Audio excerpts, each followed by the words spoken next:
less than 48 hours till Michigan plays Northwestern at Wrigley Field, of a unique event that I'm actually looking forward to. Wish I was going. We talked about that yesterday. Can't make the trip. We're going to talk Michigan football. I've got some intel that you are going to want to hear about the offensive approach for Northwestern that should help against Ohio State.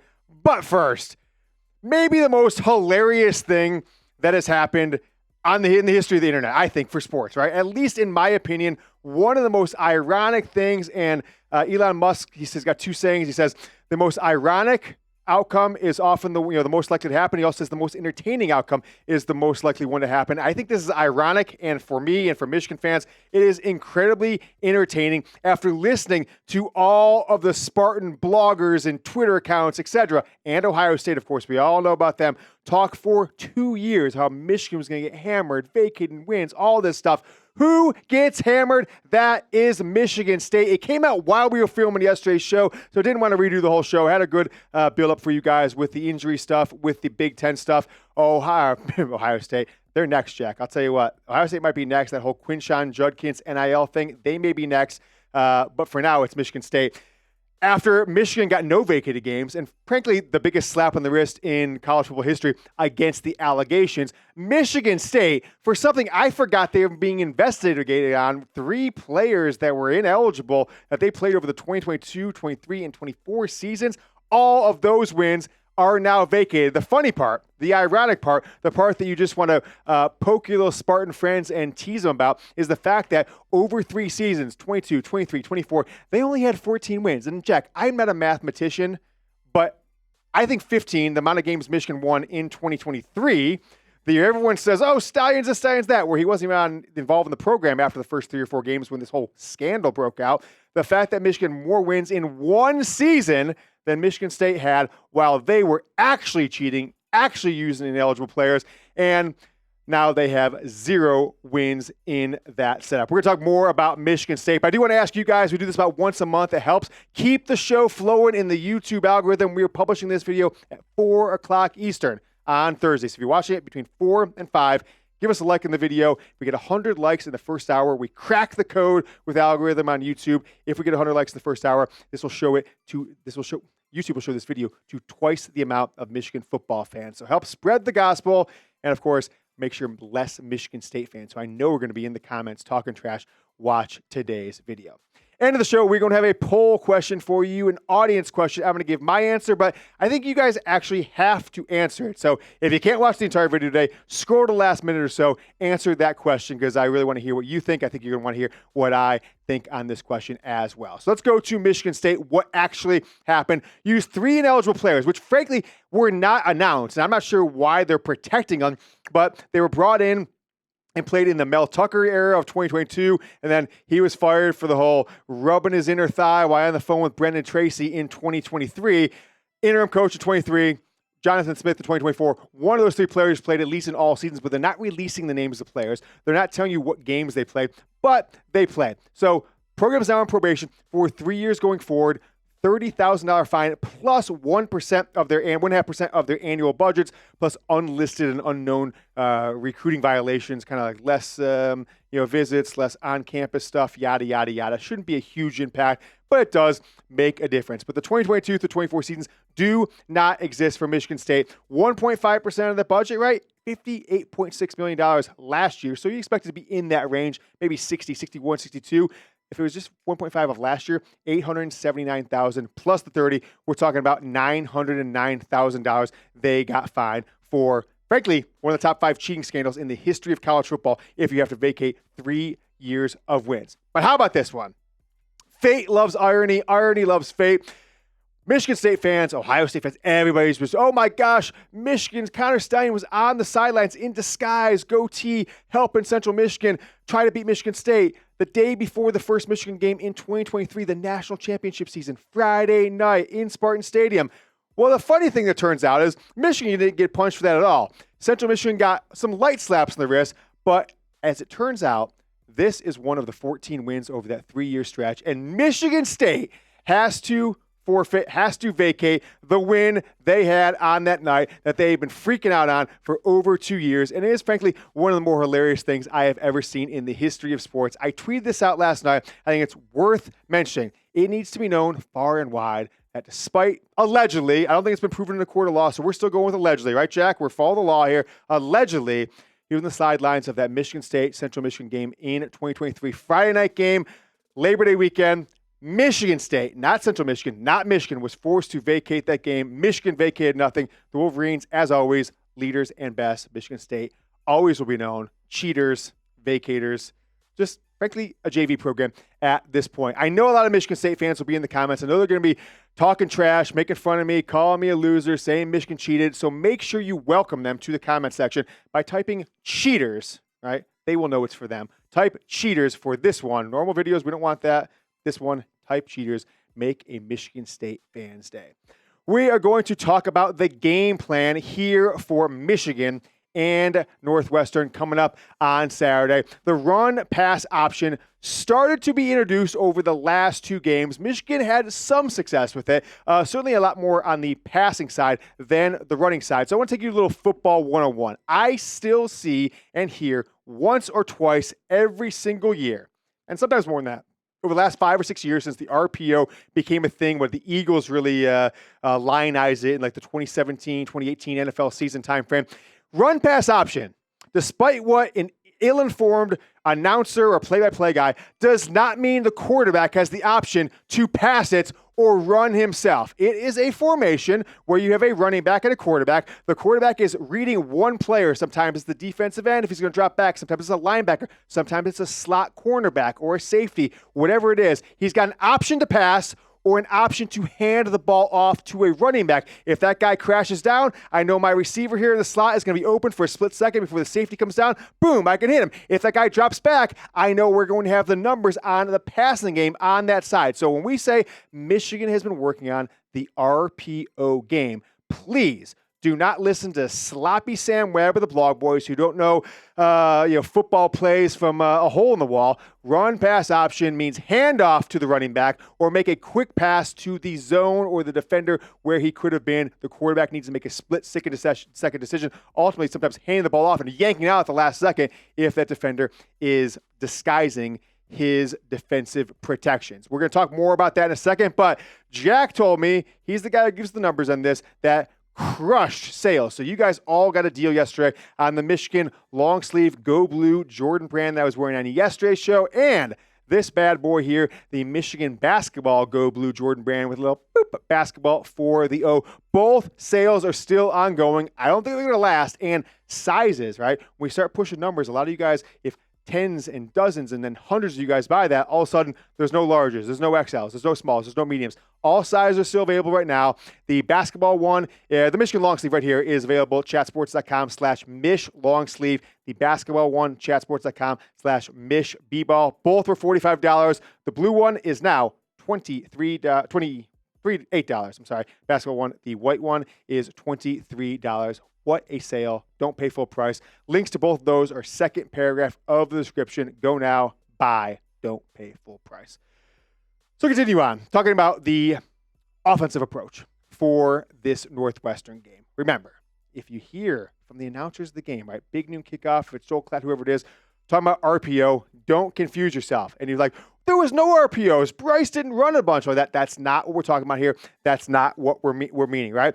The goal is to give the running back the ball in advantageous opportunities. And then also, if they're playing the run, which they should, Northwestern should be playing the run more for Michigan, give Bryce Underwood the opportunity to identify a 5-yard quick pass where a receiver can catch it, have 3-4 yards even sometimes to make a move, maybe make more of a play that Michigan has not done with Bryce Underwood the first 6 or 7 games of the year, started to implement the last 2 games. Now, one thing I did want to talk about with the running game, we know Justice Haynes, maybe he's back from Ohio State, maybe it's not. But Michigan still, even with Haynes missing 2.5 of the last 4 games, he's the biggest play guy in all of college football. Michigan still leads the nation, 7 runs this year of over 50 yards. Haynes with 4 of them, but it should not be ignored that Jordan Marshall also has 3 runs of over 50 yards this season. So he has been compared to more of a bruiser, more of a Chris Perry type, And I don't necessarily think that's a fair assessment. He can be a bruiser. He can be a guy who totes the rock 25 times a game,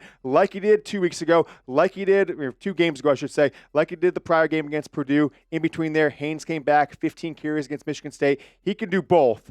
And I certainly think Michigan's going to need it in every game they've got remaining if, of course, Bryce Underwood does not take another step up in the regressive passing game that seems to have been taking place for this team over the last, I don't know, I guess since the Washington game, right? We saw some good passing against the Washington game. Since then, it has been a big step back. Donaven McCulley got hurt in the Purdue game. We saw him leave. I was actually pretty scared at that point, right? Because what does this offense look like without Donaven McCulley and at least that option to pass? He did not come back.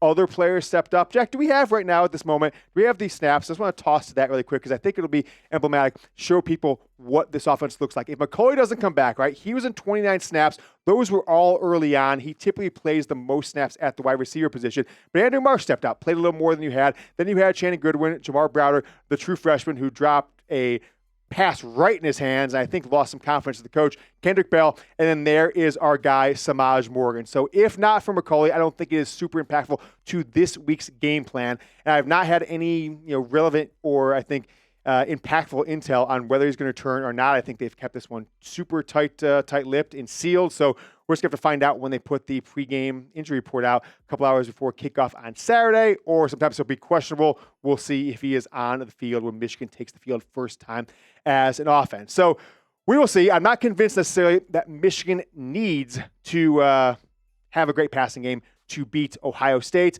but I certainly think the threat of that will help. Let's go to this question, though, Jack.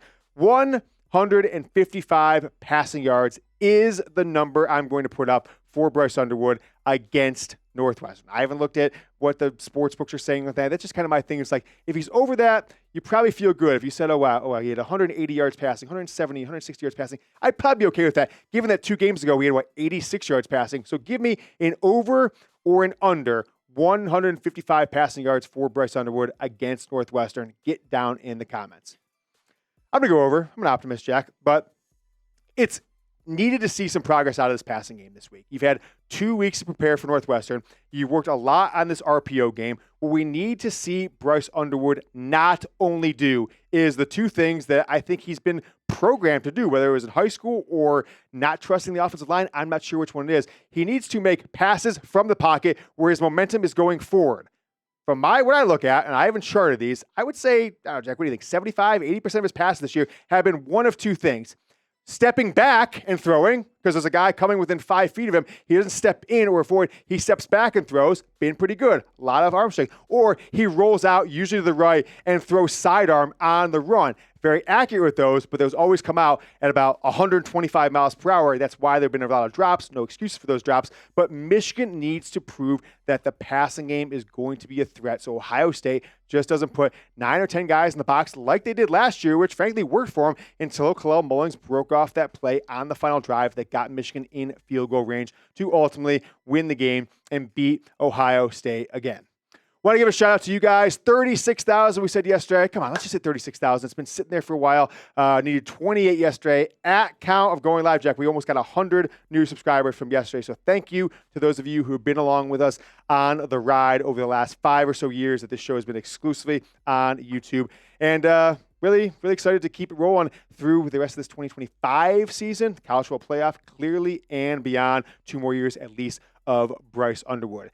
It is award season, right? A lot of these awards, not necessarily season, but maybe award announcement season, but that does not fit on that yellow bar. We got Arnold starting next Tuesday, Jack. Maybe we need to get a 3-word bar so we can fit award semifinalist season. But Michigan's offensive line, surprisingly, crazily, shockingly, has been named a semifinalist, top 10 semifinalist, 10 teams for the Joe Moore Award. And these are the teams, right? I'm surprised not to see Ohio State. I'm certainly surprised not to see Texas A&M is in there. Alabama, I think, has had a pretty decent year. But these are the teams that they're rolling with. Georgia Tech is one that absolutely deserves it. Indiana is one that absolutely deserves it. I haven't watched as much Vanderbilt as the other teams or Utah. Thought their offensive line got crushed by Texas Tech's defensive line about a month ago. But nevertheless, I'll give some credit here, right?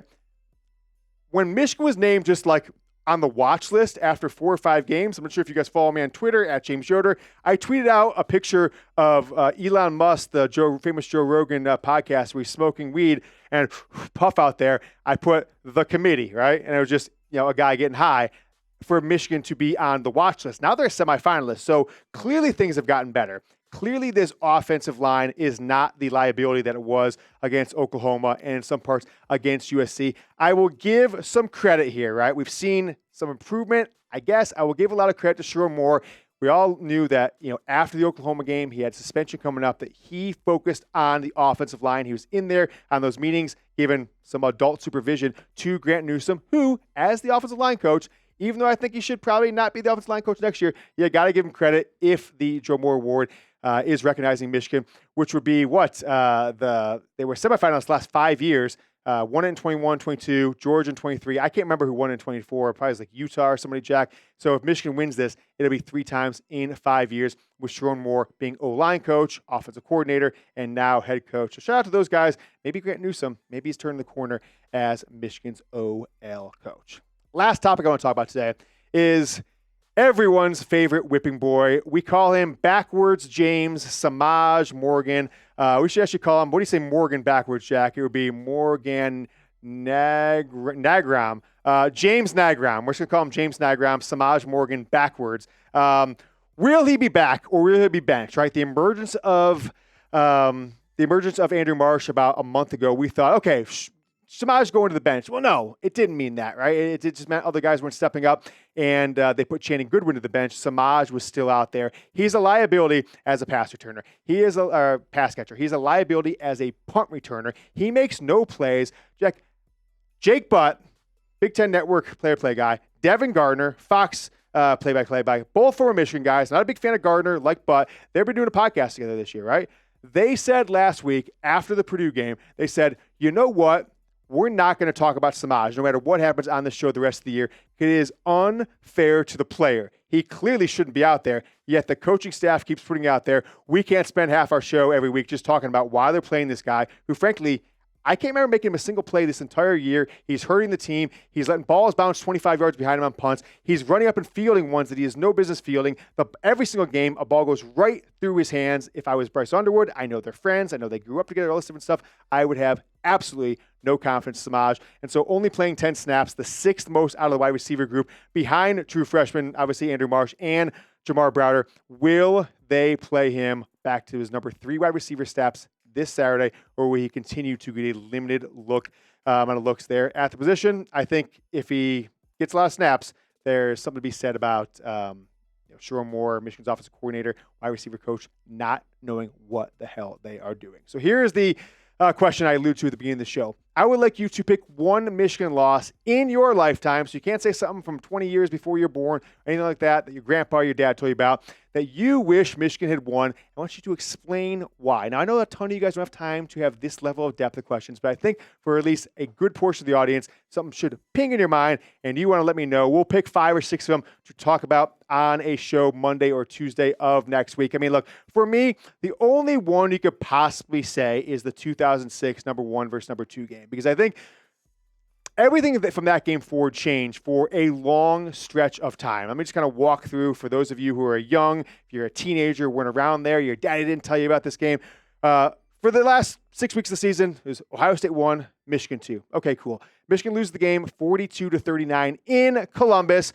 And there's only 2 teams, BCS, a lot of push for Michigan to remain number 2. They did remain number 2 after the game, even though they lost. But Florida goes on, wins the SEC championship in convincing fashion. They jump up to number 2. Michigan drops number 3. They go place Ohio State in the national championship game. I think Michigan wins the rematch on a neutral field in that game against Ohio State. And then what happens from there? I think Lloyd Carr goes off into the sunset after that 2016 year. He doesn't come back to try and run it back in 2007, completely uninterested in continuing coaching. They lose App State, they lose Oregon, and then the kind of wheels fall off. They ultimately win 8 or so games in a row that year, lost to Ohio State again, and they bring Rich Rodriguez in, and you have 7 years of death and despair as a program. If not, you probably have Lloyd Carr walk away and either have an internal hire that maybe isn't the best, but you don't fall off the wheels and go 3-9 in 2008 in Rich Rod's first year. You don't end up with Brady Hoke. At worst, you have a guy who kind of sticks to a 9-3, 8-4 type program, and eventually replace him with someone else. Could have been Mike DeBoard, RIP, who was the OC at the time. Or it could have been Les Miles, right, who they tried to get the year after that. So that's the only one, because it wasn't just you lost out on, I think, a surefire national championship. You win that game. And if you even play Florida in that one, I think Michigan would have beat Ohio State in the rematch, would have beat Florida if they played him, because remember, a year later they did play him in the 2007 season and did beat Tim Tebow, did beat Urban Meyer. But that's the one for me. Other ones I considered, 2015 Michigan State game, trouble with the snap. 2016 Ohio State game, JT was short. Obviously the Appalachian State game, obviously the Toledo game, and a few others. But that is mine. Let me know yours. What game would you change the outcome for that you've lived through as a Michigan football fan? We will see you. I will do a post-game show this Saturday. I haven't for the last few weeks due to some parenting needs outside of that. So I will do one this Saturday. Till I see you then, go Blue.